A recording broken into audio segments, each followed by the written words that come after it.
meus irmãos, com a paz do Senhor. Amém. Amém? Então hoje nós vamos dar continuidade ao nosso curso. Vamos falar então sobre o que aconteceu com a igreja durante o século XVII. Né? Nós vimos que a reforma protestante foi durante o século XVI. Né? É um processo que começa lá no século XIV, né? E culmina e se torna algo mais permanente no século XVI. No século XVII, a igreja ela passou por determinadas situações. No século XVIII ela foi avivada. Mas o que é avivar? É dar vida a alguém que estava morto. Então, por que a igreja passou por este avivamento? Ou por estas séries de avivamento? Então, aqui, nesse primeiro tópico, nós vamos explicar isso. Aí aqui não deu para fazer, o piloto falhou, perdão aí. Nós vamos falar então sobre o avivamento do século XVIII. Aqui, no terceiro tópico, o avivamento do século XIX. E no quarto, o avivamento da Rua Azusa. Ok? Então é sobre isso que nós vamos falar hoje. Ok? Então a gente viu que a igreja no século XVI, final do século XVI, início do século XVII, ela passou a se preocupar com questões políticas. E aí, é claro, a gente foca mais na Inglaterra porque, na verdade, não foi só da Inglaterra, foram eventos que ocorreram, que partiram de determinado país, mas que se espalhou por outros países, ok? E que acabaram causando o esfriamento espiritual da igreja. Até o século XVI e século XVII, a Europa era conhecida como um país, era denominada um país cristão. Inclusive o Brasil era um país cristão. E hoje nós vemos que não é mais bem assim. Então a gente vai explicar hoje o que aconteceu para que isso acontecesse, para que tornasse, né, a situação espiritual nesse patamar, tornasse a situação espiritual tão baixa assim da população, né? Então aí o que acontece? Vamos lá, século XVII. No século XVII haviam duas igrejas influentes na Inglaterra. Havia o movimento puritano e o anglicanismo. Os anglicanos, a igreja anglicana era a igreja oficial da Inglaterra. Né? Só que após a morte da rainha Elizabeth I, ela, conforme a gente viu semana passada, ela não teve filhos, ela não casou-se, até hoje ela é apelidada de a Rainha Virgem. Se ela morreu virgem ou não, ninguém sabe o certo, mas até hoje ela recebeu esse apelido lá. Né? E aí quem assumiu o trono da Inglaterra foi o rei da Escócia, rei James, se não me falha a memória, rei James VI da Escócia e James I da Inglaterra. Em seu nome foi traduzida a versão King James. E agora tem uma versão dela em português. Ok? Só que o rei James era católico. Pode falar. A versão dele foi traduzida, no caso, na época dele, na Inglaterra? Sim. Foi traduzida do grego? Sim, dos originais para o inglês. O inglês. Ele convocou um comitê de eruditos para fazer a tradução. A maioria, talvez todos, eram protestantes. Né? E aí, Tudo bem, ele morre, e quem ascende ao trono da Inglaterra, aí nós já estamos no século XVII, foi o rei Charles I. Charles I foi um rei extremamente opressor, né? Lembrando que havia aí a igreja oficial, que eram os anglicanos, e um outro grupo que eram os puritanos, ok? Sempre lembrando, temos que lembrar disso. E o rei Charles I, aportuguesado Carlos I, ele queria governar sob uma ótica filosófica considerada ultrapassada, que era o direito divino dos reis. O direito divino dos reis era uma filosofia medieval que dizia que o rei, se ele é rei, ele o é pela vontade de Deus. E os nobres são nobres pela vontade de Deus. Lembrando que o nobre não era necessariamente aquele que fazia parte da família real, mas os nobres eram aqueles que faziam parte da cúpula, a burocracia palaciana, né? Eram os funcionários, os altos funcionários do palácio lá, né? A gente vê muito isso naquele filme Robin Hood, esse novo Russell Crowe, né? Que aquele pessoal ali são nobres, trabalham ali, são nobres, né? E aí o que acontece? Carlos I quer governar sob essa ótica filosófica, só que os reformadores não aceitavam isso. Os reformadores, e quando eu digo os reformadores, eu falo os puritanos, tá? Os puritanos, eles não concordavam com isso. Os puritanos, eles aceitavam o rei reinando sob a ótica filosófica do contrato social, que era um acordo que tinha entre o rei e os seus súditos.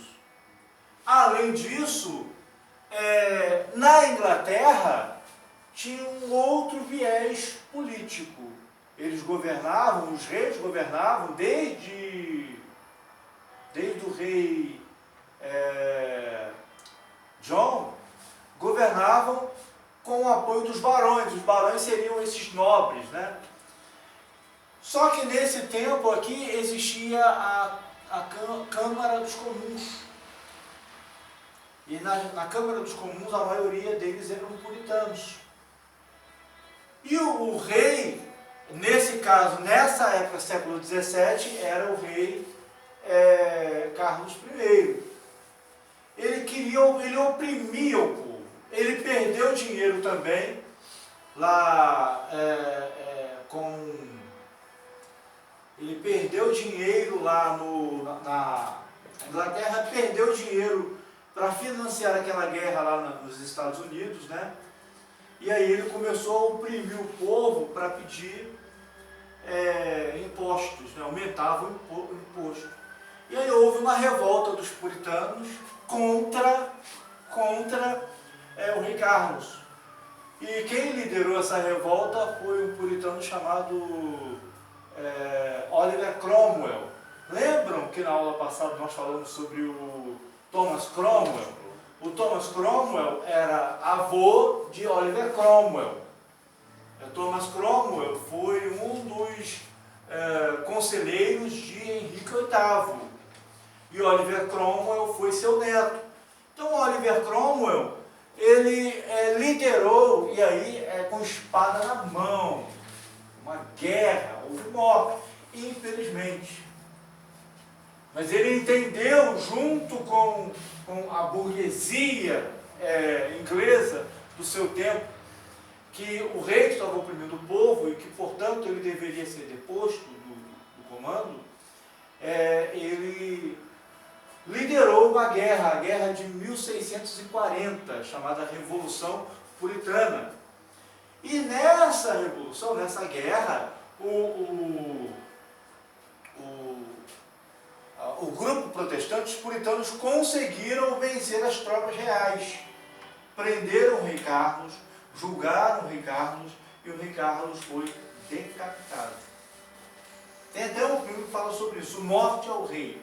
É um filme que fala sobre isso. Mostra lá Oliver Cromwell, mostra lá... Só que Oliver Cromwell, enfim, depois a gente vai tocar mais nesse assunto. Mas fala lá, esse filme Morte ao Rei, fala sobre essa história do Oliver Cromwell. Sempre é bom conciliar história com filmes, né? Até no livro de história tem sempre lá os filmes sugestivos para a gente assistir, para se familiarizar mais com o conteúdo. Então, com a morte do rei, Oliver Cromwell se auto-intitula como soberano lá da Inglaterra. Ele não quer receber o título de rei. Só que ele acaba governando com dureza, né? Ele acaba se tornando um opressor e condena à morte todo aquele que seja a favor do seu regime. Ele acaba morrendo por isso. E quando ele morre, vem a Revolução Gloriosa, né? O filho de Oliver Cromwell assume, só que aí vem a Revolução Gloriosa porque nem todos os da família real da Inglaterra morrem. Então, o filho de Carlos I, se eu não me falha a memória, chamado Carlos II, ele volta e é coroado. E aí é chamada Revolução Gloriosa porque não tem morte, não tem derramamento de sangue. Então, daí o termo Revolução Gloriosa. O que? Foi mais política isso? Foi mais política, né? Então, essa guerra aí está nesse embate entre anglicanos versus os puritanos. Então, o anglicanismo, que era a religião oficial da Inglaterra, perseguia os puritanos, levando os puritanos a se lançarem ao mar para povoar os estados, o que hoje é chamado de os Estados Unidos da América. Então esse grupo protestante, ele sai da Inglaterra, viaja lá para o oeste, mar adentro, no Atlântico Norte, e chega àquilo que depois se denominou as 13 colônias inglesas, né? E lá eles formaram uma colônia de povoamento. Diferente da colonização do Brasil, que foi colonização de colônia de povoamento e colônia de exploração. Do Brasil foi de exploração, deles foi de povoamento. Então eles vieram para a América, no caso da América do Norte, eles estão na América do Sul, para poder viver e cultuar de acordo com a sua consciência, com a sua fé. Eles vieram para cá, trazendo a Bíblia de Genebra, como a Bíblia oficial deles, né? A Bíblia de Genebra é aquela Bíblia com notas de pé de Calvino, e foi escrita lá, a nota de rodapé, né? Foi escrita lá em Genebra. Lembrando que os puritanos eram calvinistas, né? Então eles povoaram. Eu acho até a história americana nesse período ela é protestante. Aquele filme, tem um filme aí todo filme com Demi Moore, é o nome daquela atriz americana, né? Não é muito bom, né? Não é um filme muito bom, que eu acho que mostra demais o que eu não deveria mostrar. Mas tem um filme lá que o camarada lá, ele é um pastor. Aí, enfim, é a história puritana. A história. Essa série que está passando agora é até legalzinha para a família, é uma série até muito boa do SBT. Quando Chama o Coração, acho que o nome. Já é do início do século XX, mas é uma comunidade cristã protestante. É lógico, não se sabe se ainda é puritana. Porque do século XVII até o início do século XX, tem algumas coisas que vão ocorrer, né? Então vai acontecer esquecer a colonização da América Inglesa, que foi uma colônia de povoamento. A Revolução Puritana, a gente já falou também sobre isso. Aqui, a questão daqueles livros, os livros apócrifos, os livros que não estão na Bíblia Sagrada, que estão na Católica, como é que foi a remoção deles? Bom, bem colocado. Por que bem colocado? Porque nos lembrou um outro ponto importante que não pode faltar no curso de História da Igreja, que é o movimento de contra-reforma. Assim como houve movimentos de reforma da Igreja, através de Lutero, Calvino, Zwinglio, Knox, Martin Bucer, Guilherme Farel, William Tyndale, Thomas Bilney, Marius Coverdale, John Frye, etc. Né? Também existiam dentro da Igreja Católica grupos que queriam a reforma da Igreja. E aí, é claro, uma reforma moral, mais moral, aliás, uma reforma moral, sim, uma reforma moral, sim, mais moral do que propriamente doutrinária. Então eles se reuniram, se não me falha a memória, foi em 1546, que é a data do concílio de contra-reforma. E nesse concílio, a igreja aboliu algumas coisas e continuou com outras. Então, nesse concílio, eles pegam esses 7 livros, né, e acréscimos, e alguns acréscimos que constam lá na Bíblia. Por quê? Porque esses acréscimos são da Septuaginta. Foram traduzidos com a Septuaginta. E aí, quando Jerônimo traduz, ele traduz esses livros junto com a Septuaginta.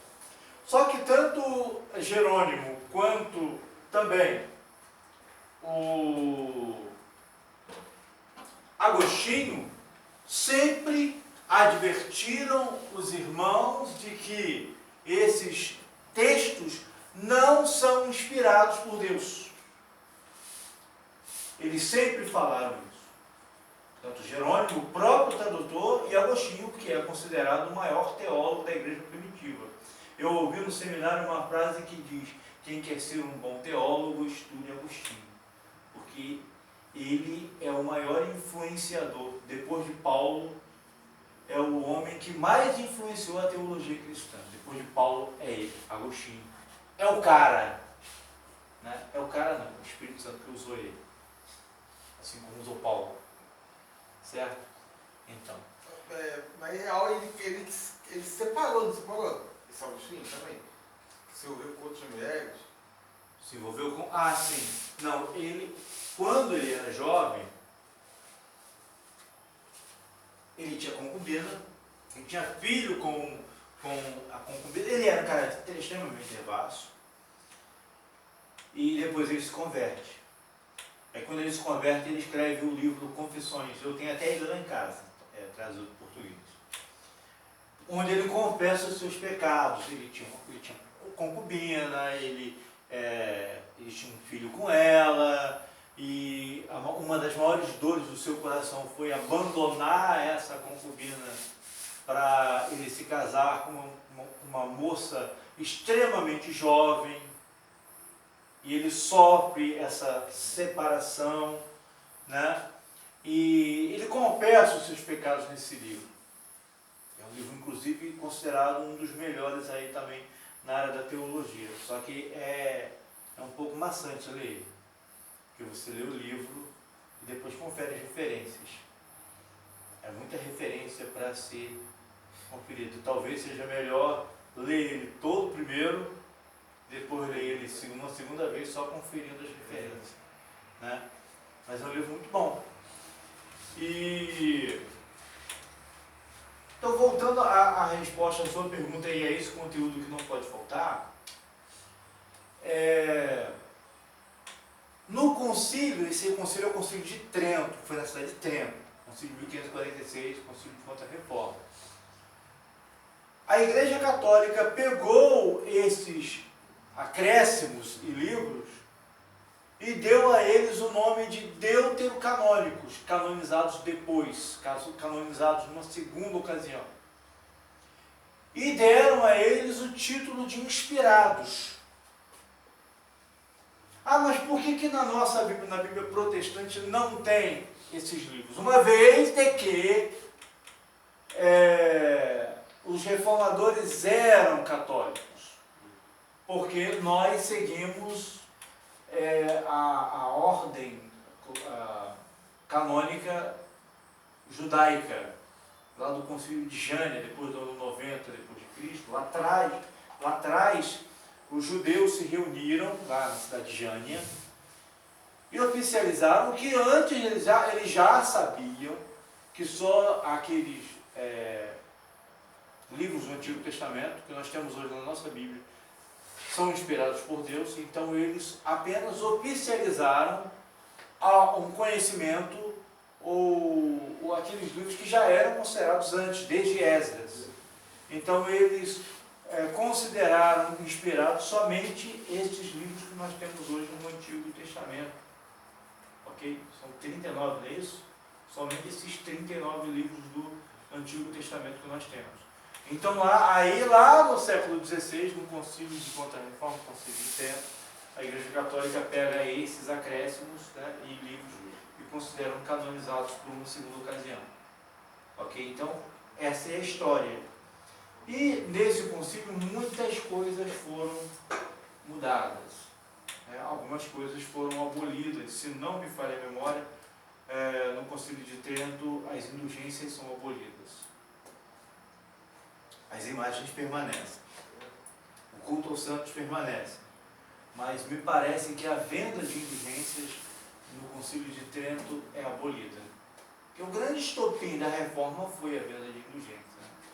Levou Lutero a escrever. Então a Igreja Católica acrescentou os livros. Mas que chega na gente hoje somente 66. Porque também ela foi traduzida de novo, no caso do inglês para o português. Não, a nossa não. A nossa foi traduzida do hebraico, aramaico e grego para o português. João Ferreira de Almeida que fez isso. João Ferreira de Almeida ele traduziu do hebraico, aramaico e grego. É lógico, os textos que tinha na época dele, né? E traduzido para o português. Falar em textos antigos, vocês viram um documentário sensacional que a Record exibiu ontem, depois do Domingo Espetacular? Pô, mas show de bola, eu me arrepio só de ver, cara. Eu até me emociono. Vocês já viram o Santuário do Livro lá em Jerusalém? Depois deve estar lá no YouTube, 40 minutos mais ou menos de documentário.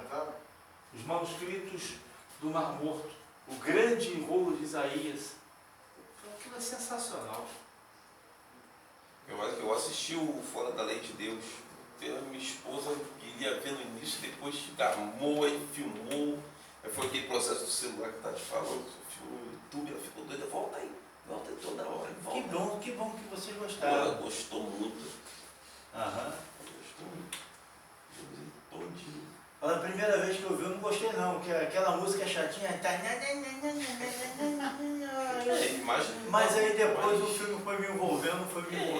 No finalzinho que enforcaram ele, puxaram ele, falou assim, ó, meus olhos do rei da Inglaterra. Puxaram, tocaram fogo, aí eu olhei pra ela, o olho dela tá cheio d'água. Aí começou eu, vou tocar o telefone, volta aí que eu vou gravar esse final. Volta aí. Muito bom, graças a Deus que foi de relevo espiritual para os irmãos. Ela ficou a noite, eu deixei ela dormindo, deixei ela gravando lá. Bom, tá bom, Ela gostou muito. Mas aí, voltando para cá para o século XVII, outras coisas surgiram, que combinaram logicamente no século XVIII, mas que também acabou esfriando a igreja. Além dessa revolução puritana, esse envolvimento da igreja mais em questões políticas do que espirituais, né? Inclusive nesse período da revolução puritana, a Inglaterra tornou-se puritana. E foi nesse período que os puritanos elaboraram a Confissão de Fé de Westminster. E Westminster é o nome daquele palácio, né? Aquele palácio lá na Inglaterra, aquela catedral onde tem o Big Ben, tem o Big Ben, aquele relógio lá. Então, aquele palácio que tem ali é a abadia de Westminster, a antiga igreja de Westminster. Então, ali eles se reuniram e escreveram a Confissão de Fé de Westminster, que é a Confissão de Fé, é lógico, é calvinista, é reformada, mais completa, uma das mais completas eu tenho lá em casa, eu ganhei de um amigo meu, tá lá impresso lá em casa, essa Confissão de Fé. Então, o que acontece?